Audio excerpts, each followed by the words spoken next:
দর্শক, আজকে আমরা কথা বলবো খুব কমন একটি সমস্যা নিয়ে। আমাদের কাছে প্রায়ই রোগী আসে যারা বলে যে অনেকক্ষণ বসে কাজ করছিলাম, হঠাৎ করে বসা থেকে উঠতে যাব আর উঠতে পারছি না, কোমরটা এমনভাবে টেনে ধরলো মনে হলো আর সোজা হয়ে দাঁড়াতে পারছি না। আসলে এই সময়গুলো কি করব? আসলে এই সমস্যাগুলো কেন হয় সেটা নিয়ে একটু জানবো এবং এটা থেকে পরিত্রাণের উপায় কি সেটা একটু আলোচনা করব। আসলে বর্তমান আধুনিক যুগে আমাদের যে কাজের ধরন, তাতে আমাদের দীর্ঘ সময় বসে থাকার কাজের সংখ্যা অনেক বেড়ে গেছে। যেমন আমরা অনেকে ডেস্ক জব করি, মানে সকাল 8টা থেকে 9টা, দুপুর বিকাল 5টা পর্যন্ত একটানা বসে কাজ করি। কিছু কিছু ক্ষেত্রে ব্যাংকে যারা জব করে দেখা যায় যে সকাল 9টায় উনি অফিসে ঢুকলেন, আবার সন্ধ্যা 7টায় বের হচ্ছেন। মাঝখানে হয়তো খুব বেশি সুযোগ পায়নি রেস্ট নেওয়ার, যেমন লাঞ্চ আওয়ার একটু বিরতি, নামাজের সময় একটু বিরতি নিয়েছে, বাকি সময় বসে কাজ করছে। কেউ কেউ আছে যেমন অনলাইন ভিত্তিক কাজ করে, আইটি সেক্টরে কাজ করে, টানা 8 ঘন্টা 10 ঘন্টা বসে কাজ করছেন।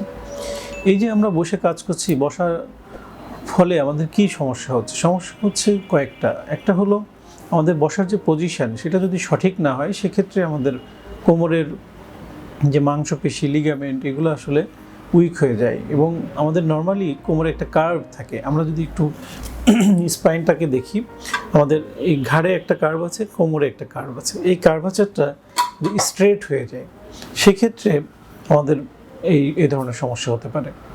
আবার দেখা যায় যে দীর্ঘক্ষণ বসে থাকার ফলে আমাদের যে মুভমেন্ট হচ্ছে না, নড়াচড়া হচ্ছে না, যার ফলে মাংসপেশি, লিগামেন্টগুলো উইকনেস ডেভেলপ করছে, সেখান থেকে এই ধরনের সমস্যা হচ্ছে।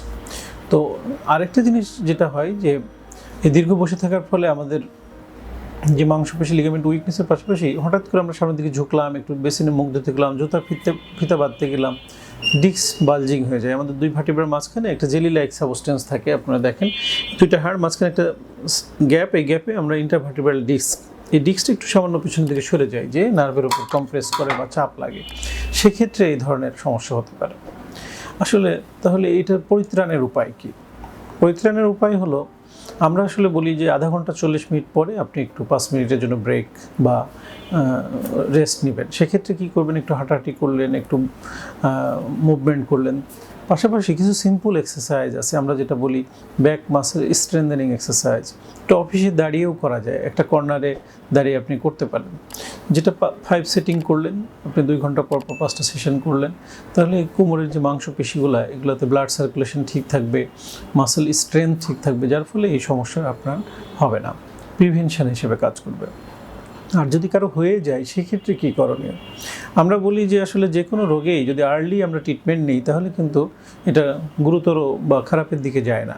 তো দেখা যায় যে প্রাথমিক পর্যায়ে আমরা খুব বেশি গুরুত্ব দিই না, একটা সময় যখন আর উঠতে পারছি না, দাঁড়াইতে পারছি না, তখন যে আমরা চিকিৎসকের শরণাপন্ন হয়, সেক্ষেত্রে তখন দেখা যায় যে আপনার কিছু ওষুধের প্রয়োজন পড়ে, পাশাপাশি ফিজিওথেরাপির প্রয়োজন পড়ে, কিছু এক্সারসাইজের প্রয়োজন পড়ে, কয়েকদিন রেস্টে থেকে ট্রিটমেন্ট নিতে হয়। এই কয়েকটা জিনিস সমন্বিতভাবে করলে আবার দেখা যায় ভালো থাকা যায়। তো আপনারা যারা এই ধরনের সমস্যায় ভুগছেন, আশা করি তারা চিকিৎসা নেবেন। আর যারা এখনও আক্রান্ত হননি, আশা করি নিয়মকানুন মেনে চললে আপনি এই সমস্যা থেকে নিজেদেরকে প্রতিরোধ করতে পারবেন। ধন্যবাদ সবাইকে।